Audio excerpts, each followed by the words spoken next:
Hello, and welcome back to the Spiritual Therapy World podcast, where we talk about all things holistic wellness. On today's episode, I have a very special guest, Nnemoma, hopefully I pronounced that correctly, who is a life coach and breathwork facilitator. And on today's episode, we'll just be talking about resting, slowing down, and choosing yourself. So since Nnemoma is a breathwork facilitator, we decided to go ahead and start with a breathwork session because I am a little nervous. So we're going to get out some of those jitters before we have our conversation. So if you want to go ahead and lead us. Sounds good. Hi, everybody. So, for anyone who doesn't know what breathwork is an active meditation that uses the breath and moves it through the body to get you out of your mind and into your body. 'Cause so many times our mind is racing all over the place. We're thinking about the past and the future, and very seldomly we're actually here in this present moment. So, we're just going to do 5 minutes of breathing today to help regulate the nervous systems of anybody who's listening on this call, or if you want to come back and listen to this podcast at any other points where you just need a moment of reset, you can always do that. So go ahead and plant your feet firmly on the ground. This is best done sitting up. And you can close your eyes or bring your eyes gently down to the ground with a gentle gaze. And we'll just start by connecting to our bodies, taking some breaths in and out through the nose.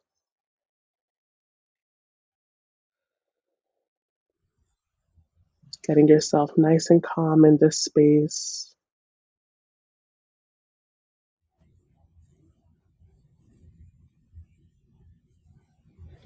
If your mind is still racing, letting any thoughts pass by like clouds, labeling them as thoughts, not attaching yourself to anything that your mind is saying.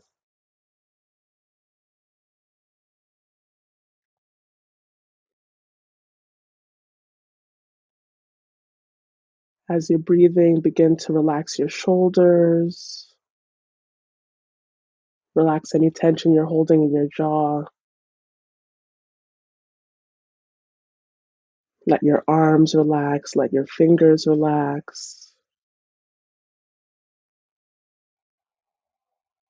Telling yourself, I am here, I am safe, I can be calm.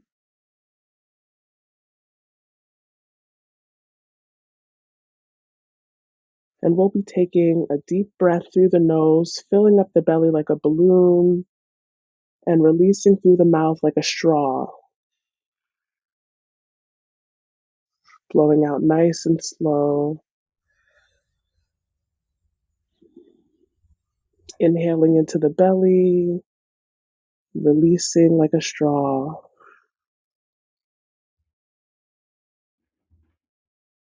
Really letting your exhale be nice and long. That's where you get the most relaxation on your exhale.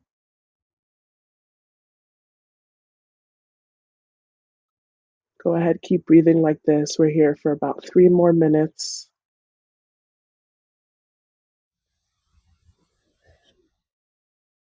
And release.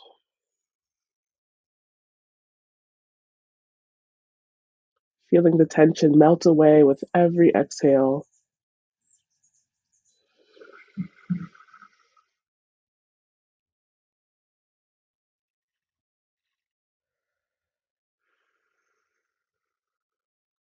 I am here. I am safe. I can be calm.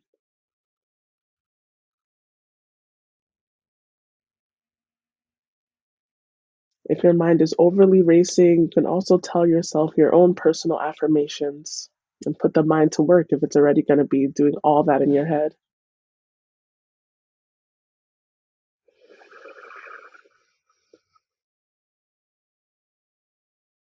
2 more minutes, you're almost there.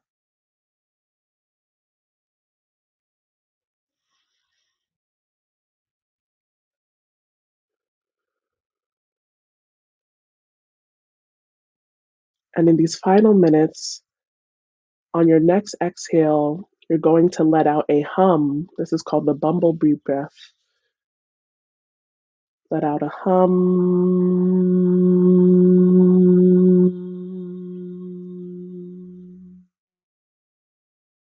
Feeling the vibration on your neck, even putting your hand on your heart, feeling the vibration in your heart as you let out this hum. Inhaling through the nose, exhaling with a hum.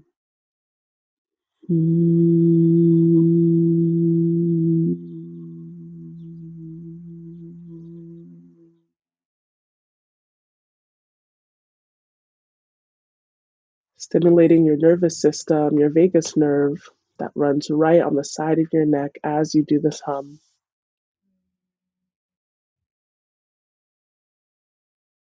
You're here for 30 more seconds. Inhale and release that hum.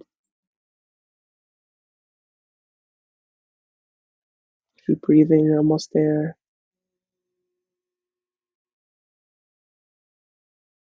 2 more. Inhale through the nose and hum it out.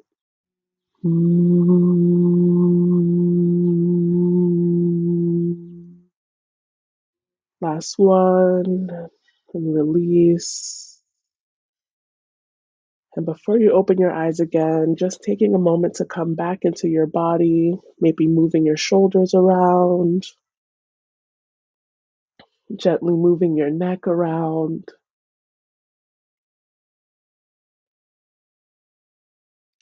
wiggling your fingers, wiggling your toes.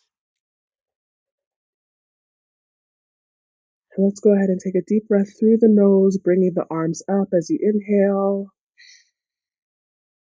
and releasing nice and slow through the mouth.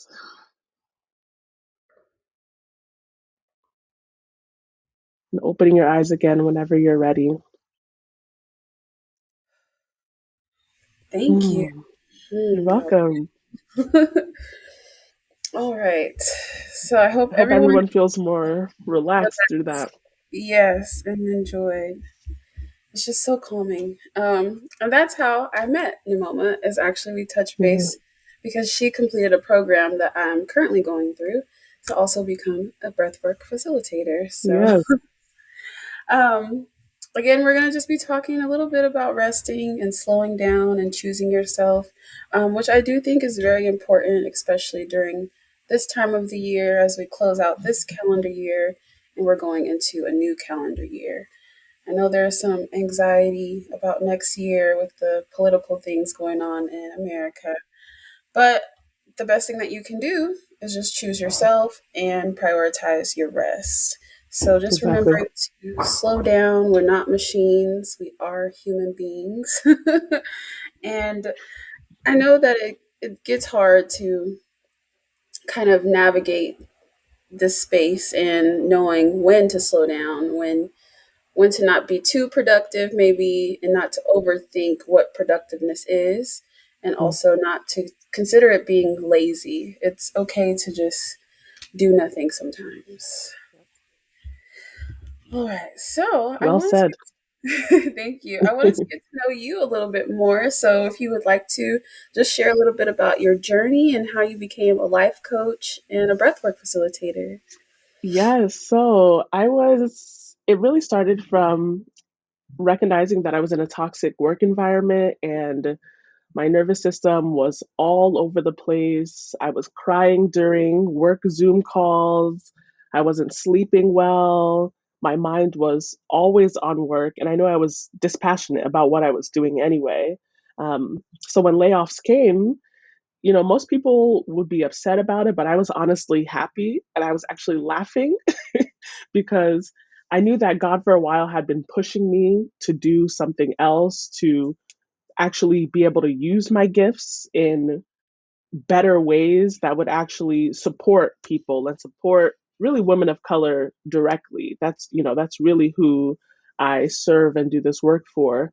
And after the layoff is when I said, okay, I could go and look for another 9 to 5 and maybe it'd be a better work environment, but I think I'm being pushed to take a leap and take a risk and do something completely different. And so that's when I had became certified as a breathwork facilitator and one, learned a lot about myself within that time of the certification process and really understood how important it was to slow down, to breathe, to connect with myself, connect with my intuition. And then I decided, okay, this would be beautiful to be able to bring to my community as well. You know, for us as women of color, we're often racing around some clock, a made up clock, trying to go way too damn fast for no reason. And I thought it would be beautiful to be able to support other women in getting a chance to just take a breath in and exhale, connect with themselves, and also pair that with the life coaching and really support women in learning how to prioritize ease and flow and joy in all areas of life and not just be people who are here fulfilling other people's missions, right? But what is our own personal mission that we want to get out of this life while we're here on this earth? I love that. It's so important to really figure out what is your own mission instead of Yeah, what somebody else is doing or doing something because someone else is doing it. What is your purpose? What is your own mission? So thank you for serving your community. of course. Um, Now, what would you say is one thing that led you to also knowing when to choose yourself? Mm. Honestly, I think it was the signs within my body that really told me it was time to choose myself. It was the fact that I was unexplainably crying on calls that showed me, okay, something is really off here. It was the lack of sleep. It was having my thoughts racing all of the time. And I just wasn't taking care of myself, you know, and I knew that I was off my equilibrium. Hmm. Things were not okay. So it's not even like I made the decision. It's like the decision was made for me. It got to that point where you can't continue like this. This is not sustainable Hmm. anymore for your life. Something has to be different. Right. And I think also, you know, Spirit had been giving me a lot of signs over time of showing me, okay, this is where you feel alive. Like when I'm in spaces with women of color, when I'm working with youth, which is what I had done before the past job, when I'm around other Black folks, you feel alive, you're happy. You know, when you're in community, I was animated during those times. When I was working at that particular company, it was like all the life was drained out of me. And I think that contrast was the clear difference that I needed to see over time of, okay, it's time to do something different. It's time to choose yourself here. And I like how you said it wasn't really that you made the choice. It was God was Yeah. like, I've been giving you these signs over and over and over. Yep. And I'm just gonna give you that extra little push. Exactly. Now you're laid off. Now you ain't Yeah, got no more job. What you gonna do? now what? Now you gotta Exactly. show up. But that's beautiful. I can definitely relate to that. And I Mm, think many people can. It's like God will give us these signs over and over. You're supposed to show up. You're supposed to be yeah. doing this in your purpose.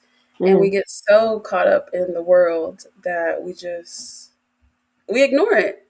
We're exactly. disobedient and we're not doing what we're supposed to until you get that push. And then it's just like you have no choice. You have to choose Exactly. yourself.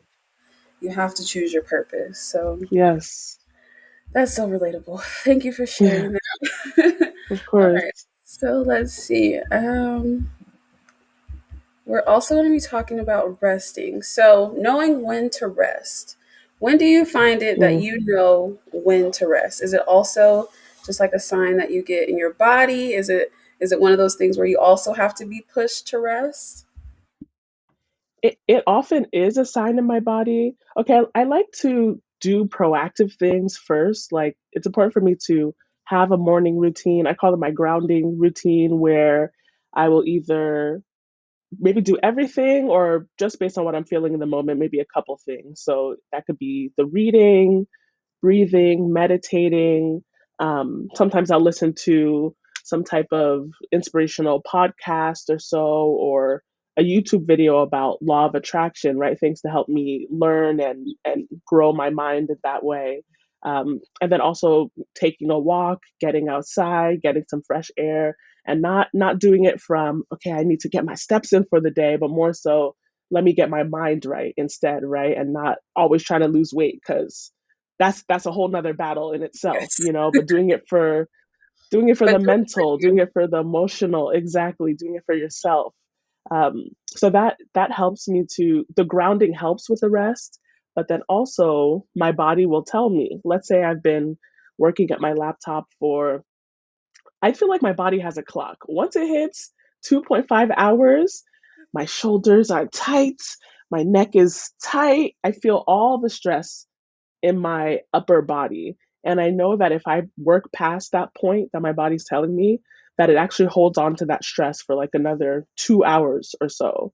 So it's important for me to cut myself off from overworking before it gets to that point, because I want to feel relaxed, right? I don't want to be continuing to feel this stress in my body for an extended amount of time. So I think part of slowing down and having a routine for yourself helps you to learn your body better and understand the cues, because our body's always telling us cues of what we need, right? When we're hungry, when we should go use the bathroom, when we should stop eating, the body's always telling us that. But because we're so programmed to be moving too fast and hustling and bustling, we are kind of disconnected from that. But your body is the guidance. It tells you every single time what you need to do. So true. So very, very true. We are so Yeah. disconnected a lot from our mind and our body connection if you're not prioritizing, Yes, focusing on restoring that connection. exactly. Which is one way to do that is through breath work. And I'm new to breath Hmm. work, but it is almost instantaneous once you do your first breath work session, like that feeling of that reconnection. Would you agree? Yeah. Is that your experience as well? It's just like, Yeah, I would agree too. I would agree. I even the first time that I ever did it, I was like, wow, there's something magical about this. You kind of go to another world a little bit inside your mind, and you're feeling your heartbeat, and nothing else around matters at all except just you and yourself and your vessel right here in this moment. It's quite mhm, magical, honestly.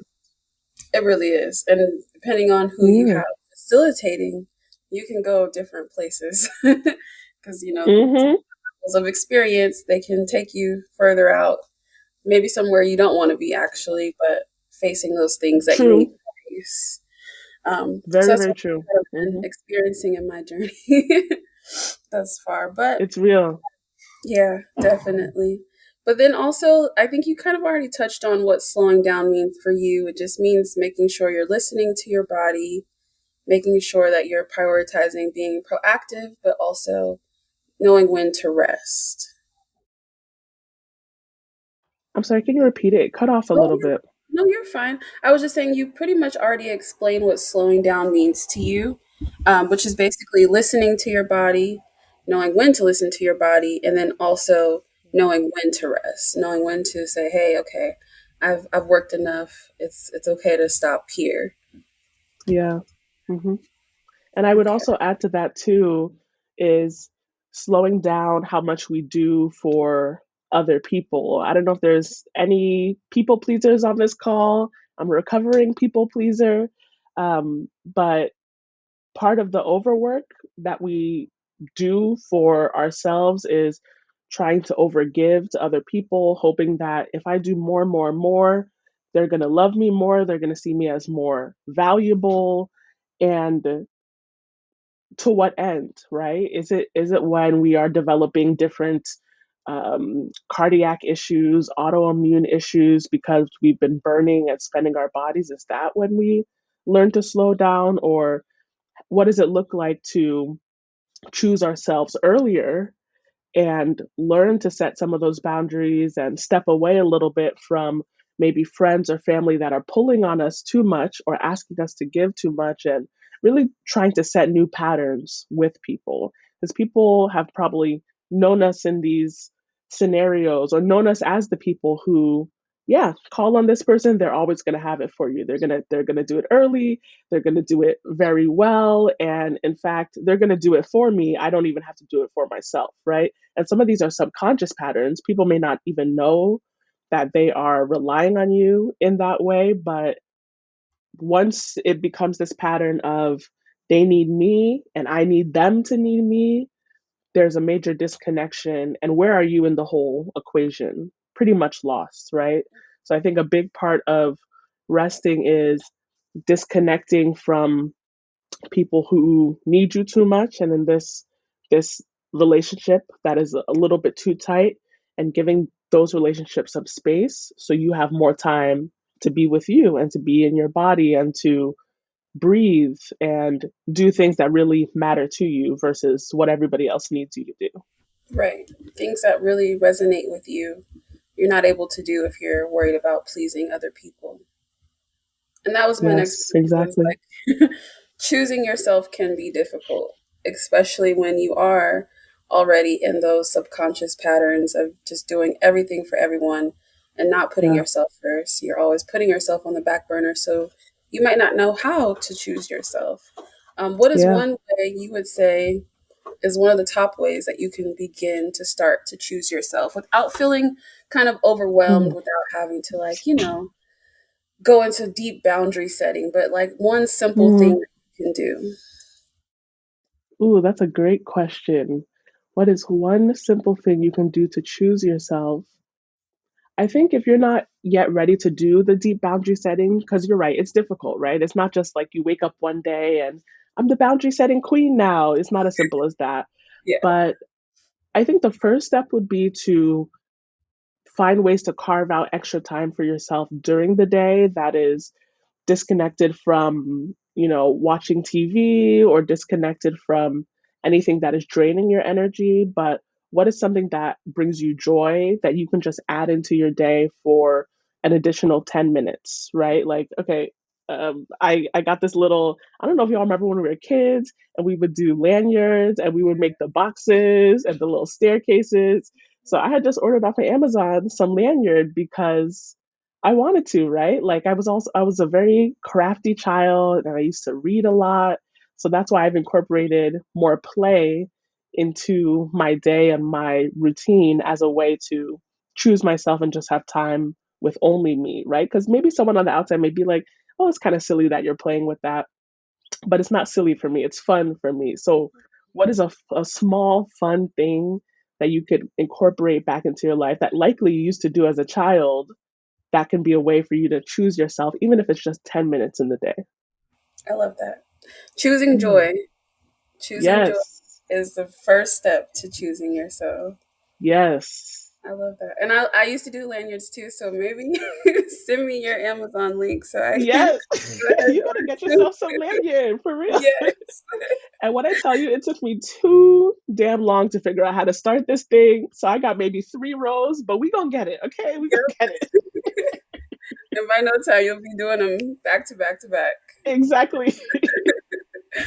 All right. Well, I would think that we've covered pretty much everything that you can start with. We don't want to overwhelm you with Yeah. information on slowing down and resting and choosing yourself. Those answers are typically the most simple answers. And if you Hmm. just get in tune with your body, whether that be through prayer, meditation, breath work, taking a walk, and just slowing down momentarily, being in the present moment, those answers will come to you. So it's not something you need to feel overwhelmed about, but also don't feel rushed, and don't feel Yeah. rushed to accomplish anything before the year ends, and don't feel Yes. rushed to accomplish anything, January, all of those New Year's resolution setters. Just take your time, ease into it, and let things flow. So I do have 5 tips if you want to think of one more tip to add, um, Sure. for just slowing down and resting, which is mostly some of the things that we've already covered. But create a space where you can be calm and reflective, because when you're able to reflect, again, that's when those answers are going to come in. And then my second tip is knowing that slowing down is okay. Like you said, choosing some type of time period for just you, whether that be 5 minutes, 10 minutes, an hour. Set aside some time where you can just be by yourself and do whatever it is that you need to do for you, and incorporate some of that play, like Nnemoma said, and get back to those things that you enjoyed doing as a child. Those are like some of our most precious memories, right? Is the things that we used to enjoy doing as a child and can often just kind of let go of all the stresses of being an adult, which we have so many. So incorporate some play. I'm going to add that to my number two as well. And then number three is really get focused on the benefits of slowing down. It might not sound correct at first, but when you slow down, you can actually accomplish more. It's when we're rushing all the time and overthinking and trying to be overproductive when we get less done because you're trying to do too many things at once. So instead, focus on the benefits of slowing down and accomplishing one thing at a time. Everything doesn't have to get done in the same day. You can space it out. It's okay. And then for my last tip is redefine what productivity means to you. I was having a conversation with a friend the other day, and we were kind of both navigating this space of not wanting to feel lazy, but also not wanting to, not be productive, not get things done or accomplish our goals that we have set. But ultimately, we both came down to the conclusion that we have to redefine what productivity looks like for us. Because if you go based off anyone else's perception or what they're doing, it's not going to match to what you're doing in your lifestyle and the things that you're trying to accomplish. So redefine what productivity means for you, meaning, let's say you have a goal you want to accomplish. How can you break that goal down maybe into a smaller goal or a sub goal to where you can do one part of the goal and then get to the next part of the goal to make the overall goal complete? But ultimately, just knowing that you are able to redefine things. Everything does not have to be based off of the set definition that we have in society today. And that was my last little tip. Do you Love have it. one? If you thought of one, you can go ahead and add that in. I think I'll tie it back to the conversation that we were having about the boundaries, maybe finding some light ways to say no or to say not right now, to give yourself a little bit of separation between what everybody else wants you to do for them and tuning in more to what you want to do for yourself. So this may not be, if we're starting slow, this may not be um, setting those huge boundaries with your mother, for example, but maybe there's a friend who wants you to go to some event and you only said yes to make her happy and you really don't want to go. Start there with not right now. I'm actually tired. Can we circle back another day? Not circle back because that's that corporate speak that we're trying to get rid of. Can we come back to it? Can we come back to it another day? Can Yeah, we go to dinner another time instead, right? Setting those light boundaries for yourself to help you slow down and focus on what you actually want for you. love it. Start with one small thing at a time, basically. That's the Yes. key to slowing down is you're choosing one thing at a time, whether that's rest, choosing yourself, putting something off, saying no, setting a small Yes. boundary. Start with one thing at a time. Don't overcomplicate it, don't overthink Mm-hmm. it. And just some questions to kind of add to the end of our episode for anybody who's listening. What's one thing you can do to slow down today? What are you currently doing that drains you, and what can you let go of? And when was the last time you chose yourself over anyone else's expectations? So just some reflective questions to kind of think about, maybe journal prompting, just to write down and kind of get to the start of where you need to be to redefine and reassess what it looks like for you. So that will conclude our episode. So thank you so much for joining me and having this conversation. It was beautiful, and I really appreciate you for being a guest on the podcast. Go ahead and let anyone know where they can follow you, what you have coming up, so I can share those details as well. Yes, this was a great episode. I really enjoyed it too. So you can follow me on Instagram at underscore essence of freedom. Underscore essence of freedom. So as you know, I offer one-on-one breathwork sessions for people. I do group sessions as well, in person and online. And for my life coaching, I do 75-minute sessions for life coaching. And then I also have a coaching package, which is a 12-week process to really help you learn to prioritize ease, flow, and joy in your life. And depending on when you listen to this, I have a scholarship spot open for that program that is running through December 16th. So if you get a chance to listen to this within that time, feel free to contact me and apply for the scholarship if you're interested in learning more. Okay, this episode will be up in time, so make sure that you go ahead and apply for that scholarship. That's so awesome. All right. Well, thank you so much for listening to another episode of the Spiritual Therapy World podcast. You can also follow me on Instagram at Spiritual Therapy World. And hopefully we can do another episode in the future. And thank Yes. you. Thank you again for joining me. Have a great day, and we'll talk to you in the next episode. Bye. Bye, everybody.